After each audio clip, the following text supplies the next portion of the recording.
ನಮಸ್ತೆ ಸ್ನೇಹಿತರೆ, ಇವತ್ತು ನಾವು ಪ್ರಥಮ BA ಕನ್ನಡದಲ್ಲಿ ಪ್ರಬಂಧ ಆಡಳಿತ ಕನ್ನಡದ ಭಾಗದಲ್ಲಿ ಈಗಾಗಲೇ ನಾವು ಆಡಳಿತ ಕನ್ನಡದಲ್ಲಿರುವಂತಹ ಮುಖ್ಯವಾದ ಪ್ರಶ್ನೆಗಳನ್ನು ನೋಡಿಕೊಂಡಿದ್ದೇವೆ.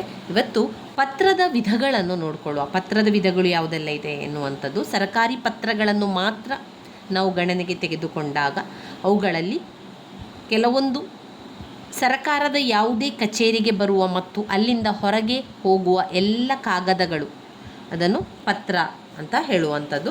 ಅದರಲ್ಲಿ ಬೇರೆ ಬೇರೆ ಪತ್ರಗಳನ್ನು ಕಾಣ್ಬೋದು. ಅಧಿಕೃತ ಪತ್ರ, ಅರೆ ಸರಕಾರಿ ಪತ್ರ, ಆದೇಶ ಅಥವಾ ನಡವಳಿಕೆ ಪತ್ರ, ಜ್ಞಾಪನಾ ಪತ್ರ, ಸುತ್ತೋಲೆ, ಅಧಿಸೂಚನೆ, ಪ್ರಕಟಣೆ, ತಂತಿ, ಹಿಂಬರಹ, ಮನವಿಗಳಿಗೆ ಉತ್ತರ, ಟಿಪ್ಪಣಿ ನಮೂನೆ. ಸರಕಾರಿ ಪತ್ರಗಳನ್ನು ಬರೆಯುವ ನಿರ್ದಿಷ್ಟ ಕ್ರಮ ಅಂತ ಇದೆ. ಸರಕಾರದ ಇಲಾಖೆಯ ಹಾಗೂ ಕಚೇರಿಯ ಹೆಸರು ಮತ್ತು ಸ್ಥಳ, ಪತ್ರ ಸಂಖ್ಯೆ, ದಿನಾಂಕ, ಪತ್ರ ಕಳುಹಿಸುವ ಅಧಿಕಾರಿಯ ಪದನಾಮ, ಪತ್ರವನ್ನು ಯಾರಿಗೆ ಬರೆಯಲಾಗಿದೆಯೋ ಅವರ ಪದನಾಮ ಮತ್ತು ವಿಳಾಸ, ಅವುಗಳಲ್ಲಿ ಮಾನ್ಯರೇ, ಗೌರವಸೂಚಕ ಸಂಬೋಧನೆ, ವಿಷಯ ಸೂಚಿ, ಉಲ್ಲೇಖ, ಪತ್ರದ ಒಕ್ಕಣೆ, ಗೌರವಪೂರ್ವಕ ಮುಕ್ತಾಯ, ಅಧಿಕಾರಿಯ ಸಹಿ ಮತ್ತು ಪದನಾಮ ಇವು ಪತ್ರದ ಅಂಗಗಳಲ್ಲಿ ಮುಖ್ಯವಾಗಿ ಕಂಡುಬರುತ್ತವೆ. ಸಂಬಂಧಪಟ್ಟ ಅಂಶಗಳನ್ನು ಒಳಗೊಂಡಂತೆ ಕ್ರಮಬದ್ಧವಾಗಿ ಪತ್ರ ಬರೆದರೆ ಶೀಘ್ರವಾಗಿ ಮತ್ತು ಸರಿಯಾದ ಪತ್ರದ ವಿಷಯಗಳನ್ನು ತಿಳಿದುಕೊಳ್ಳುವಂಥದ್ದು ಸುಲಭ ಆಗಿದೆ. ಇದರಲ್ಲಿ ಒಂದು ಮುಖ್ಯವಾಗಿರುವಂಥದ್ದು ಸುತ್ತೋಲೆ. ಸುತ್ತೋಲೆ 5 ಅಂಕಕ್ಕೆ ಕೇಳುವಂತಹ ಪ್ರಶ್ನೆ. ಸುತ್ತೋಲೆಯು ಪತ್ರ ವ್ಯವಹಾರದ ಒಂದು ಪ್ರಕಾರ. ಇದರ ರಚನೆಯು ಅಧಿಕೃತ ಜ್ಞಾಪನ ಮತ್ತು ಸಾಮಾನ್ಯ ಪತ್ರಗಳಿಗಿಂತ ಭಿನ್ನವಾಗಿರುತ್ತದೆ. ಒಂದೇ ವಿಷಯವನ್ನು ಹಲವರಿಗೆ ಅಥವಾ ಹಲವು ಇಲಾಖೆ ಕಚೇರಿಗಳಿಗೆ ತಿಳಿಸಬೇಕಾದಾಗ ಒಂದು ಪತ್ರದ ಹಲವು ಪ್ರತಿಗಳನ್ನು ಮಾಡಿ ಅಂದರೆ ಒಂದು ಪತ್ರವನ್ನು ಬರೆಯುವಂಥದ್ದು, ಅದನ್ನು ಈಗ ಜೆರಾಕ್ಸ್ ಮಾಡಿಸುವಂಥದ್ದು ಅಥವಾ ಪ್ರಿಂಟ್ ಮಾಡಿ ತುಂಬ ಪ್ರತಿಗಳನ್ನಾಗಿ ಮಾಡುವಂಥದ್ದು. ಈಗ ಒಂದು 10 ಜನರಿಗೆ ಬೇಕು ಅಂತ ಹೇಳಿದರೆ 10 ಜೆರಾಕ್ಸನ್ನು ತೆಗೆದುಕೊಂಡು ಹಲವು ಪ್ರತಿಗಳನ್ನು ಮಾಡಿ ಏಕಕಾಲದಲ್ಲಿ ಅವರೆಲ್ಲರಿಗೂ ಕೂಡ ಕಳಿಸಿಕೊಡುವಂಥದ್ದು. ಏಕಕಾಲದಲ್ಲಿ ಎಲ್ಲರಿಗೂ ಕೂಡ ಕಳಿಸಿಕೊಡುವಂತಹ ಒಂದು ಪತ್ರವನ್ನು ನಾವೇನು ಅಂತ ಕರಿತೇವೆ, ಅದನ್ನೇ ಸುತ್ತೋಲೆ ಅಂತ ಹೇಳುವಂಥದ್ದು. ಈಗ ಒಂದು ಪತ್ರವನ್ನು ಬರೆಯುವಂಥದ್ದು, ಒಂದು ಪತ್ರ ಬರೆದು ಅದನ್ನು ಒಂದು 10, 15 ಅಥವಾ 20, 25 ಜನರಿಗೆ ಏಕಕಾಲದಲ್ಲಿ ಕಳಿಸೋದು. ಈಗ ನಾವು ಮೊಬೈಲಲ್ಲೆಲ್ಲ ನೋಡಿದರೆ ಒಂದು ಮೆಸೇಜನ್ನು ಮಾಡಿ, ಈಗ ನಮಗೆ ಯಾವುದಾದ್ರೂ ಒಂದು ವಿಷಯವನ್ನು ಮೆಸೇಜ್ ಮಾಡಲಿಕ್ಕಿದೆ, ಆ ಮೆಸೇಜನ್ನು ಮಾಡಿ ನಾವು ಒಂದು ಗ್ರೂಪಿಗೆ ಕಳಿಸ್ತೇವೆ. ಆ ಗ್ರೂಪಲ್ಲಿ ಸಾಧಾರಣ ಒಂದು 20, 25 ಜನ ಇದ್ದಾರೆ ಅಂತ ಆದರೆ 20 ಜನರಿಗೂ ಕೂಡ ಏಕಕಾಲದಲ್ಲಿ ಆ ಒಂದೇ ವಿಷಯ ಹಲವರಿಗೆ ತಲುಪ್ತದೆ ನೋಡಿ. ಅದೇ ರೀತಿಯಲ್ಲಿ ಇಲ್ಲಿ ಸುತ್ತೋಲೆ ಕೂಡ ಅದು ಪತ್ರದಲ್ಲಿರ್ತದೆ. ಆ ಪತ್ರವನ್ನು, ಒಂದೇ ವಿಷಯವನ್ನು ಹಲವು ಜನರಿಗೆ ಕಳಿಸಲಿಕ್ಕೆ ಹಲವು ಪ್ರತಿಗಳನ್ನು ಮಾಡಿ ಏಕಕಾಲದಲ್ಲಿ ಅವರೆಲ್ಲರಿಗೂ ಕೂಡ ಜೊತೆಯಾಗಿ ಅದನ್ನು ಕಳಿಸುವಂತಹ ಒಂದು ಪತ್ರವನ್ನೇ ನಾವೇನು ಹೇಳ್ತೇವೆ, ಸುತ್ತೋಲೆ ಅಂತ ಕರಿತೇವೆ. ಇದನ್ನು ಪರಿಪತ್ರ ಎಂದು ಕೂಡ ಕರೀತೇವೆ. ಸುತ್ತೋಲೆ ಎನ್ನುವಂತಹ ಶಬ್ದದ ಅರ್ಥವೇ ಸುತ್ತಿಕೊಂಡು ಹೋಗುವ, ಸುತ್ತುವ ಓಲೆ ಅಥವಾ ಪತ್ರ ಅಂತ ಆಗಿರ್ತದೆ. ಸುತ್ತೋಲೆಯು ಸ್ಥೂಲವಾಗಿ ಜ್ಞಾಪನ ಪತ್ರದಂತೆ ಇರುವುದಾದರೆ ಸುತ್ತೋಲೆಗೆ ಇರುವಷ್ಟು ವ್ಯಾಪಕತೆ ಜ್ಞಾಪಕಕ್ಕೆ ಇರುವುದಿಲ್ಲ. ಸರಕಾರದ ಅಥವಾ ಇಲಾಖೆ ಕಚೇರಿಯ ಯಾವುದೇ ಒಂದು ಕಲಾಪ, ತೀರ್ಮಾನ ಅಥವಾ ಆದೇಶವನ್ನು ಏಕಕಾಲದಲ್ಲಿ ಹಲವರ ಗಮನಕ್ಕೆ ತರುವುದು ಸುತ್ತೋಲೆಗಳ ಉದ್ದೇಶ. ಎಲ್ಲರಿಗೂ ತಿಳಿಸಬೇಕಾದ ವಿಷಯ ಒಂದೇ ಆದ್ದರಿಂದ ಪ್ರತ್ಯೇಕ ಪತ್ರಗಳನ್ನು ಬರೆಯುವಂತಹ ಅಗತ್ಯವಿರುವುದಿಲ್ಲ. ಈಗ ಒಂದು ವಿಚಾರವನ್ನು 10, 15 ಜನರಿಗೆ ಏಕಕಾಲದಲ್ಲಿ ಕಳಿಸಿದ ನಂತರ ಅದನ್ನು ಪ್ರತ್ಯೇಕವಾಗಿ ಒಬ್ಬರಿಗೆ ತಿಳಿಸಬೇಕು ಅಂತ ಇಲ್ಲ, ಅದು ಎಲ್ಲರಿಗೂ ಕೂಡ ತಲುಪಿರ್ತದೆ. ಅದರಿಂದ ಒಂದು ವಿಚಾರವನ್ನು ಹಲವರಿಗೆ ಏಕಕಾಲದಲ್ಲಿ ಕಳಿಸುವಂತಹ ಒಂದು ಪತ್ರ ಆಗಿರುವಂಥದ್ದು ಇದು ಸುತ್ತೋಲೆ ಅಂತ ಹೇಳುವಂಥದ್ದು.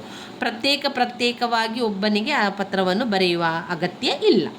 ಅದು ಯಾವಾಗ ಒಂದು ಪರ್ಸ್ನಲ್ ಲೆಟರ್ ಆಗಿರ್ತದೆ, ವೈಯಕ್ತಿಕವಾದ ವಿಚಾರ ಆಗಿರ್ತದೆ, ಆವಾಗ ಪ್ರತಿಯೊಬ್ಬರಿಗೂ ಕೂಡ ಕಳಿಸಬೇಕು.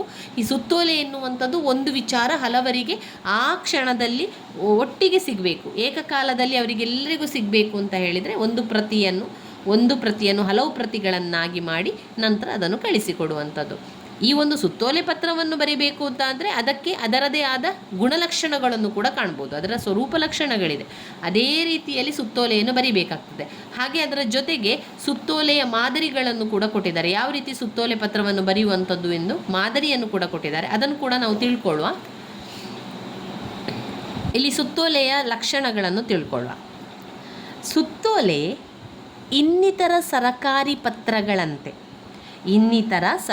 ಪತ್ರಗಳಂತೆ ಸರಕಾರ ಇಲ್ಲವೇ ಕಚೇರಿಯ ಆಡಳಿತಾತ್ಮಕ ಕ್ರಮಗಳನ್ನು ಅಥವಾ ಆದೇಶಗಳನ್ನು ಪ್ರಕಟಿಸುವ ಪತ್ರವಾಗಿರುತ್ತದೆ. ಆದರೆ ಈ ಪತ್ರದಲ್ಲಿರುವ ವಿಷಯ ಒಂದೇ ಆಗಿದ್ದು ಏಕಕಾಲದಲ್ಲಿ ಹಲವರನ್ನು ತಲುಪುತ್ತದೆ.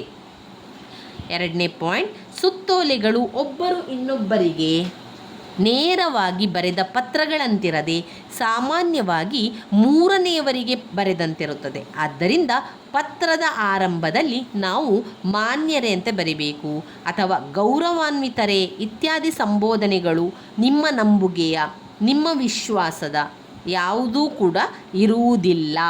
ಗೌರವ ಸೂಚಕ ಪದ ಆಗಲಿ ಮುಕ್ತಾಯದ ವಾಕ್ಯಗಳಾಗಲಿ ಸುತ್ತೋಲೆಯಲ್ಲಿ ಇರುವುದಿಲ್ಲ. ನೆನಪಲ್ಲಿಟ್ಕೊಳ್ಳಿ, ಇದರಲ್ಲಿ ಸುತ್ತೋಲೆಯಲ್ಲಿ ಅದು ಯಾವುದೇ ರೀತಿಯ ಗೌರವ ಸೂಚಕ ಪದಗಳು ಇಲ್ಲಿ ಮುಕ್ತಾಯಗಳಲ್ಲಿ ವಾಕ್ಯಗಳು ಕೂಡ ಇರುವುದಿಲ್ಲ. ಗೌರವಾನ್ವಿತರೇ, ಸಂಬೋಧನೆಗಳು, ನಿಮ್ಮ ನಂಬುಗೆ ಎನ್ನುವಂಥ ಯಾವುದೇ ಪದವನ್ನು ಇಲ್ಲಿ ಬಳಕೆ ಮಾಡುವಂತಿಲ್ಲ. 2ನೇ ಪಾಯಿಂಟ್ ಆಯಿತು. 3ನೇ ಪಾಯಿಂಟಲ್ಲಿ ಸುತ್ತೋಲೆಯು ಇತರೆ ಸರಕಾರಿ ಪತ್ರಗಳಂತೆ ನೇರವಾಗಿ, ಸರಳವಾಗಿ, ಖಚಿತವಾಗಿ, ಸಂಕ್ಷಿಪ್ತವಾಗಿ ಅರ್ಥವಾಗುವಂತೆ ರಚಿತವಾಗಿರಬೇಕು. ಸುತ್ತೋಲೆಯನ್ನು ಕೂಡ ಇತರ ಪತ್ರದಂತೆ ಸುತ್ತೋಲೆಯನ್ನು ಕೂಡ ಎಲ್ಲರಿಗೂ ಕೂಡ ಅರ್ಥವಾಗುವ ರೀತಿಯಲ್ಲಿ ನೇರವಾಗಿ, ಸರಳವಾಗಿ, ಖಚಿತವಾಗಿ, ಹಾಗೆಯೇ ಸಂಕ್ಷಿಪ್ತವಾಗಿ ಇರಬೇಕು. ನಮ್ಮ ಈ ಸುತ್ತೋಲೆ ಪತ್ರದಲ್ಲಿ ನೀಡಲಾದಂತಹ ಸೂಚನೆಗಳಿರ್ಬೋದು, ಆದೇಶಗಳನ್ನು ಸಂಬಂಧಪಟ್ಟವರು ಪಾಲಿಸುವುದು ಅವರ ಬದ್ಧ ಕರ್ತವ್ಯವಾಗಿರ್ತದೆ. ಸುತ್ತೋಲೆಯ ಪ್ರತಿ ಪತ್ರದ ಮೇಲೂ ಸಂಬಂಧಪಟ್ಟ ಅಧಿಕಾರಿ ಸಹಿ ಮಾಡಲು ಸಾಧ್ಯವಿಲ್ಲ. ಆದ್ದರಿಂದ ಆತನ ಸಹಿಯ ಯಥಾಪ್ರತಿ ಮೊಹರನ್ನು ಅಚ್ಚೊತ್ತಿ ಕಳುಹಿಸಬಹುದು. ಇನ್ನು ಸುತ್ತೋಲೆಯ ಮಾದರಿಯನ್ನೊಮ್ಮೆ ನೋಡಿಕೊಳ್ಳುವ. ಯಾವ ರೀತಿ ಸುತ್ತೋಲೆಯನ್ನು ಬರೆದಿದ್ದಾರೆ? ಆರಂಭದಲ್ಲಿ ಮೇಲ್ಗಡೆಯಲ್ಲಿ ಕರ್ನಾಟಕ ಸರಕಾರ ಅಂತ ಬರಿಬೇಕು. ಅದಾದ ನಂತರ ಪ್ರಾಥಮಿಕ ಮತ್ತು ಪ್ರೌಢಶಿಕ್ಷಣ ಸಚಿವಾಲಯ, ಮಹಡಿಗಳ ಕಟ್ಟಡ, ಡಾಕ್ಟರ್ ಅಂಬೇಡ್ಕರ್ ಬೀದಿ, ಬೆಂಗಳೂರು, ದಿನಾಂಕ 15ನೇ ಮೇ 2000 ಅಂತ ಕೊಟ್ಟಿದ್ದಾರೆ. ಇದು ನಾವು ಕಳಿಸುವಂತಹ ಆ ಜಾಗದ ಹೆಸರು, ಪ್ರಾಥಮಿಕ ಶಾಲೆಗೆ ನಾವಲ್ಲಿ ಕಳಿಸುವಂಥದ್ದು. ಅದಾದಮೇಲೆ ಇದು ಸುತ್ತೋಲೆ ಯಾವ ವಿಷಯದ ಪರವಾಗಿ? ಶಾಲಾ ವೇಳೆ ಬದಲಾವಣೆಯ ಬಗ್ಗೆ ನಾವು ಹೇಳುವಂಥದ್ದು. ಈ ಮೂಲಕ ಎಲ್ಲ ಜಿಲ್ಲಾ ಪಂಚಾಯತ್ಗಳ ಮುಖ್ಯ ಕಾರ್ಯನಿರ್ವಾಹಕ ಅಧಿಕಾರಿಗಳ ಗಮನಕ್ಕೆ ತರುವುದೇನೆಂದರೆ, ಶಾಲಾ ವೇಳೆ ಬದಲಾವಣೆ ಬಗ್ಗೆ ಸರ್ಕಾರವು ಈ ಹಿಂದೆ ಕೈಗೊಂಡಂತಹ ನಿರ್ಧಾರವನ್ನು ಪರಿಷ್ಕರಿಸುವಂತೆ ಹಲವು ಮನವಿ ಬಂದಿರುತ್ತದೆ. ಈ ಮನವಿಗಳ ಬಗ್ಗೆ ಮಾನ್ಯ ಮುಖ್ಯಮಂತ್ರಿಗಳು ಮತ್ತು ಶಿಕ್ಷಣ ಸಚಿವರು ಪರ್ಯಾಲೋಚನೆ ಮಾಡಿ ಶಾಲಾ ವೇಳೆಯನ್ನು ಆಯಾ ಜಿಲ್ಲಾ ಪಂಚಾಯತ್ಗಳ ನಿರ್ಧಾರಕ್ಕೆ ಬಿಡಬೇಕೆಂದು ತೀರ್ಮಾನಿಸಲಾಗಿದೆ. ಅಲ್ಲದೆ ಹೊಸ ಶೈಕ್ಷಣಿಕ ವರ್ಷ ಆರಂಭವಾಗುವ ಮೊದಲೇ ಶಾಲಾ ವೇಳೆಯನ್ನು ನಿರ್ಧರಿಸುವುದು ಅಗತ್ಯವಾಗಿದೆ. ಆದ್ದರಿಂದ ಕೂಡಲೇ ಜಿಲ್ಲಾ ಪಂಚಾಯತ್ನ ಸಭೆ ಕರೆದು ಈ ಬಗ್ಗೆ ಖಚಿತ ನಿರ್ಧಾರವನ್ನು ಕೈಗೊಂಡು ಪ್ರಕಟಿಸಬೇಕೆಂದು ಈ ಮೂಲಕ ಸೂಚಿಸಲಾಗಿದೆ. ಸಹಿ ಕಾರ್ಯದರ್ಶಿ, ಪ್ರಾಥಮಿಕ ಮತ್ತು ಪ್ರೌಢಶಿಕ್ಷಣ ಸಚಿವಾಲಯವರಿಂದ ಇದನ್ನು ಕಳಿಸಲಾಗಿರುವಂಥದ್ದು. ಈ ಒಂದು ಮಾದರಿ ನಿಮಗೆ ಗೊತ್ತಿದ್ದರೆ, ಸುತ್ತೋಲೆಯ ಬಗ್ಗೆ ಪ್ರಶ್ನೆ ಬಂದರೆ ಸುತ್ತೋಲೆ ಎಂದರೇನು, ಸುತ್ತೋಲೆಯ ಲಕ್ಷಣಗಳೇನು, ಸುತ್ತೋಲೆಯ ಮಾದರಿಯನ್ನು ತಿಳಿಸಿ ಅಂತ ಹೇಳಿದರೆ ನಾವು ಈ ಮಾದರಿ ಪತ್ರವನ್ನು ಕೂಡ ಬರಿಬೇಕಾಗ್ತದೆ. ಇನ್ನೊಂದು ಮಾದರಿ ಪತ್ರ ಇದೆ ನೋಡಿ ಇಲ್ಲಿ.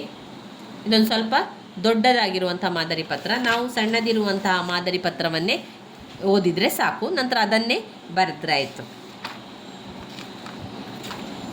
ಇಲ್ಲೊಂದು ಚಿಕ್ಕದಿದೆ ನೋಡಿ, ಜಿಲ್ಲಾ ಪಂಚಾಯತ್ ಧಾರವಾಡ ಸುತ್ತೋಲೆ. ಜಿಲ್ಲಾ ಪಂಚಾಯತಿನ ಎಲ್ಲ ವಿಭಾಗಗಳ ವ್ಯವಸ್ಥಾಪಕರಿಗೂ ಈ ಮೂಲಕ ತಿಳಿಸುವುದೇನೆಂದರೆ, ನಿಮ್ಮ ವಿಭಾಗಗಳ ಕಾರ್ಯಚಟುವಟಿಕೆಗಳ ಬಗ್ಗೆ ಒಂದು ವಿವರ ವರದಿಯನ್ನು ಸಿದ್ಧಪಡಿಸಿ ಈ ತಿಂಗಳ ಕೊನೆಯೊಳಗೆ ಮುಖ್ಯ ಕಾರ್ಯನಿರ್ವಾಹಕ ಅಧಿಕಾರಿಗಳ ಕಚೇರಿಗೆ ಸಲ್ಲಿಸತಕ್ಕದ್ದು. ಜಿಲ್ಲಾ ಪಂಚಾಯತ್ನ ಈ ವರ್ಷದ ಕಾರ್ಯಚಟುವಟಿಕೆಗಳ ಬಗ್ಗೆ ಒಂದು ಮಾಹಿತಿ ಪುಸ್ತಕವನ್ನು ಸಿದ್ಧಪಡಿಸಬೇಕಾಗಿರುವುದರಿಂದ ಈ ವರದಿ ತುಂಬ ಮಹತ್ವದ್ದಾಗಿರುತ್ತದೆ. ಆದ್ದರಿಂದ ಕೂಡಲೇ ಈ ದಿಸೆಯಲ್ಲಿ ಕಾರ್ಯಪ್ರವೃತ್ತರಾಗಬೇಕೆಂದು ಸೂಚಿಸಲಾಗಿದೆ. ಬಿ.ಸಿ. ತುಕಾರಾಂ, ಮುಖ್ಯ ಕಾರ್ಯನಿರ್ವಾಹಕ ಅಧಿಕಾರಿ. ಇನ್ನು ನಾವು ಓದಬೇಕಾಗಿರುವಂತಹ ಮುಖ್ಯವಾದಂತಹ ಒಂದು ಪ್ರಶ್ನೆ ಅಂತ ಹೇಳಿದರೆ ಅದು ಜ್ಞಾಪನ ಪತ್ರ. ಜ್ಞಾಪನ ಪತ್ರದ ಬಗ್ಗೆ ಮುಂದಿನ ವಿಡಿಯೋದಲ್ಲಿ ತಿಳ್ಕೊಳ್ಳುವ ಸ್ನೇಹಿತರೆ. ನನ್ನ ವೀಡಿಯೋಸ್ ಎಲ್ಲ ನಿಮಗೆ ಇಷ್ಟ ಆಗಿದ್ದರೆ ಲೈಕ್ ಕೊಡಿ, ಶೇರ್ ಮಾಡಿ, ಸಬ್ಸ್ಕ್ರೈಬ್ ಮಾಡಲಿಕ್ಕೆ ಮರಿಬೇಡಿ. ಈಗಾಗಲೇ ಈ ಎಲ್ಲ ವಿಚಾರಗಳನ್ನು ನಾನು ಹಳೆಯ ವಿಡಿಯೋದಲ್ಲಿ ಹಾಕಿದ್ದೇನೆ. ಆ ಹಳೆಯ ವಿಡಿಯೋಸ್ ಎಲ್ಲವೂ ಕೂಡ ಪ್ಲೇ ಲಿಸ್ಟಲ್ಲಿದೆ. ನೀವು ಪ್ಲೇ ಲಿಸ್ಟಲ್ಲಿ ನೋಡಿಕೊಂಡು ಓದ್ಕೊಳ್ಬೋದು. ಅಥವಾ ಈಗ ನಾನು ಹೊಸದಾಗಿ ಆರಂಭದಿಂದ ವಿಡಿಯೋಸ್ಗಳನ್ನು ಮಾಡುವುದರಿಂದ ಇದರಲ್ಲಿ ಕೂಡ ಪ್ರತಿಯೊಂದು ಮುಖ್ಯವಾದ ಪ್ರಶ್ನೆಗಳ ವಿವರಣೆಯನ್ನು ಕೂಡ ಕೊಡ್ತಾ ಇರುವಂಥದ್ದು. ಮುಂದಿನ ವಿಡಿಯೋದಲ್ಲಿ ನಾವು ಜ್ಞಾಪನ ಪತ್ರದ ಬಗ್ಗೆ ತಿಳ್ಕೊಳ್ಳುವ.